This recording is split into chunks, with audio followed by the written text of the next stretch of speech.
Hey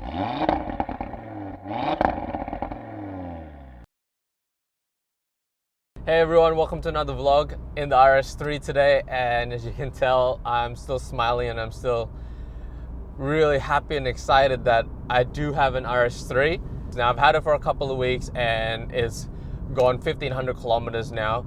I guess I just wanted to do a vlog as to an update what it is, you know, what it feels like to have an RS3 after 1,500 kilometers, all my experiences and what I think about the car, I guess. Now, a good way to talk about the car is, I guess, answer some of the questions I've been getting. So first of all, I'd like to say thank you to everyone who's been commenting. Also, everyone who has been messaging me privately through Instagram or emails and whatnot. And I really, really want it if you guys keep doing that as well.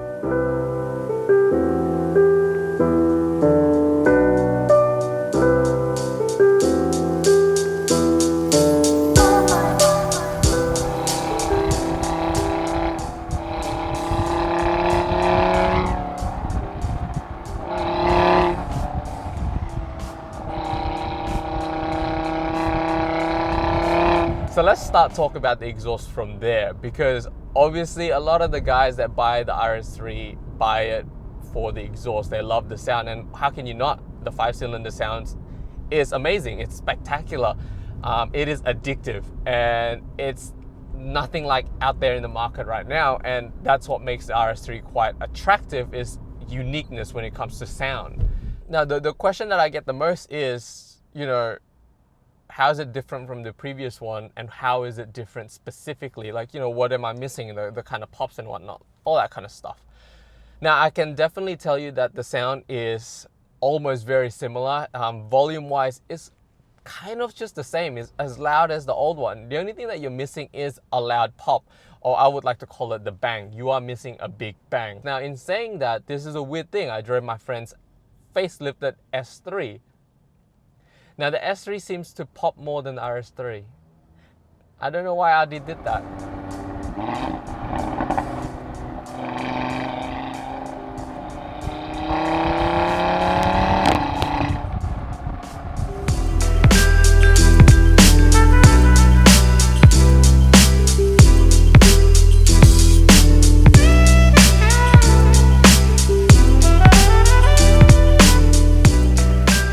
When you do get to drive one, I think there might be an illusion that the car isn't as loud, only because I think, and I do feel like, comparing it to the old RS3 that we had, the acoustics of the car in this one seems to be a lot better.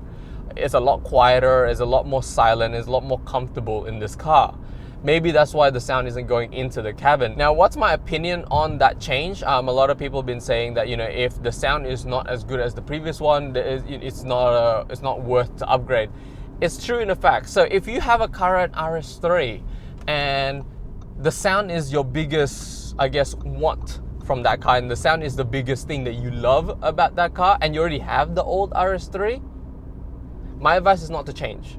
It is not the upgrade you are looking for. I just don't think it is the upgrade you're looking for. If you do not have the old RS3 and sound is the only, and I'm gonna put in capital, the only reason why you'd want an RS3, buy the old one. If you don't have an RS3, or you have the current RS3, but the sound isn't the only thing you want it to be a better driving car. You want it to be a bit more refined. You want everything else, but just, you know, you don't just want the sound for the upgrade. Then you get this car. This is a much better car than the previous RS3, apart from the sound. Now, I know that's a big part for people, but to me, sound wasn't the only thing I wanted from the RS3. When I test drove this car from the dealership, the first thing I noticed was it's a better driving dynamic in this car. And to lose the sound, to get an overall better driving dynamic, get the virtual cockpit, you know, and get the sedan shape, it wasn't much of a loss. I didn't feel it as much of a loss, so I didn't really mind it as much. So that's the thing. So it kind of depends on, you know, who's buying it and how you're thinking. So that's my advice so far for people who are still thinking about getting the car or not, comparing it to the old car.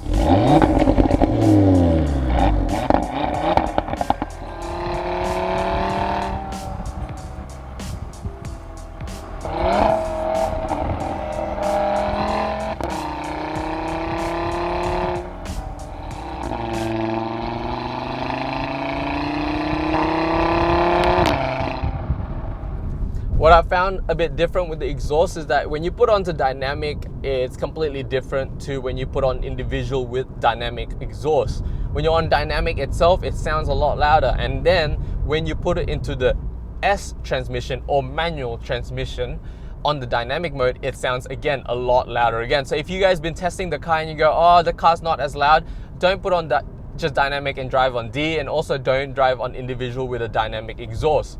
Everything sounds a lot different.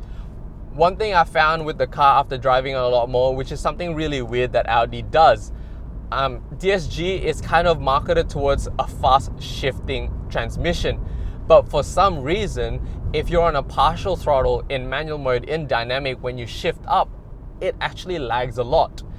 For that instant kind of shifting, you need to go on full throttle or hard throttle, which is a bit weird. I guess it does, the car thinks that, oh, you're on partial throttle, you're not really looking to go faster, but it's just a bit weird. You know, when you're on manual, you'd want that kind of instant reaction, and that's not what I'm getting. So on partial throttle, in dynamic, in manual, the shift up is actually quite slow. Shift down is no problem at all. Now, the second most questions I get asked is actually the steering wheel and the Alcantara. Everyone's like, you know, how do you feel about the Alcantara being on the correct position, but at the same time, it also means that it's gonna get worn out the most. I mean, I kind of like it being correct in there, like, you know, this is where you hold, and Alcantara feels nice. At the same time, I also don't want to ruin it. Like, there is actually no way to protect Alcantara. Even though most people say you can do it, you can protect it from like jeans and other kind of materials, I guess, if it's on seats, but because of finger oil and it's always pressured, no fabric guard or anything like that can protect that, I believe. I put it on anyway just for good measure, but again, I try to avoid touching it at times. I kind of go up, I know it's not great to drive from here, I try to drive. I only drive from here when I'm driving quite spiritedly. I should change, but it's just a bit of me that don't want to ruin it, I guess. But yes, it is a bummer. There's no way around it. It looks good, but it just doesn't feel. I wish there was actually like a full leather steering wheel, or even just a full fake leather steering wheel, just to prevent it from actually ever kind of breaking on me. Looks wise on the exterior, as I drove it more, I kind of grew to like it more. I didn't like the fact that it wasn't so flared out as the previous RS3. Now that I look at more and live with it more, I really do love what Audi has done to this car. I really think the front end has the best look yet, and you can see it trickle down all to the RS5 design as well, and it looks amazing. Just those air blades look so aggressive, especially, I believe, if you have a contrasting color trim on it. I love the way they designed the rear as well on the diffuser. It flows with the boot so well. The wheel design, everyone's been kind of saying, you know, the rotor is a better look. I felt the same way. I still do feel the same way. I think the rotor blade that Audi makes are one of the best wheel design I've ever seen from a manufacturer. I even prefer those than aftermarket wheels sometimes. And I was a bit doubtful of these wheels specifically coming out. They didn't look too RS-y. But when you see it in flesh, it actually looks a lot nicer than on photos. It's very hard to actually capture what it looks like through your eyes. Definitely, if you are getting these, I would suggest to get the silver and silver kind of trim, not get the polished black. I feel like the polished black doesn't look as nice. It just looks a bit too aftermarket for me. And these ones definitely complement the car a lot more than the other ones. Driving it, I've been driving 1,500 kilometers now. It's been a perfect daily for me. It's very comfortable. The car, again, as I said, it has that duality to it, and it's a nice change. The car on a daily driving basis, you'll definitely be able to live with it. It's not harsh, it's not noisy, it's very quiet. It's a nice place to be in. The materials are nice and soft to touch. The kind of technology the car comes with as standard is stuff that you need and want anyway. You never have to kind of add on to this car, so that's perfect. And then the final question that people have been asking is definitely the suspension. How does it ride? And it rides pretty good for what it is. I mean, it is not soft. I can't say it's soft. At the same time, it is not back braking, but it is pretty stiff for when you want it to be. comparing this to a magnetic ride. Now my friend's S3 has a magnetic ride suspension.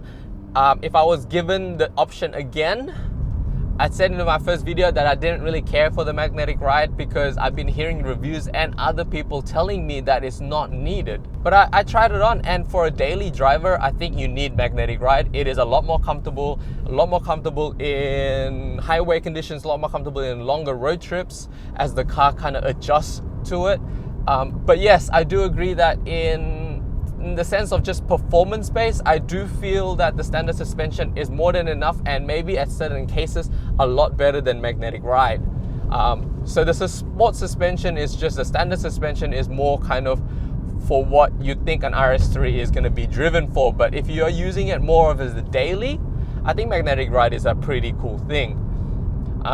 The other thing that I said I didn't want was the matrix headlight. I still don't want the matrix headlight. I don't think if I was given the choice I would get it. The only reason why I would get it would be to get the dynamic indicators up front. But again, it's such a novelty thing just for a $1,600, $1,500 option.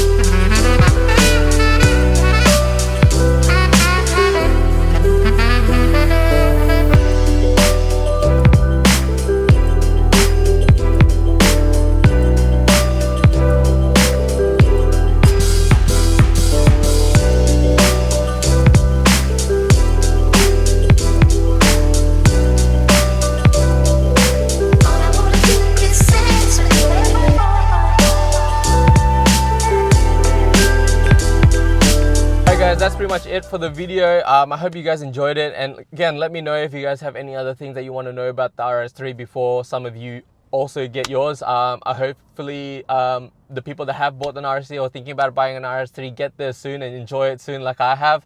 But for now, peace, have a good day.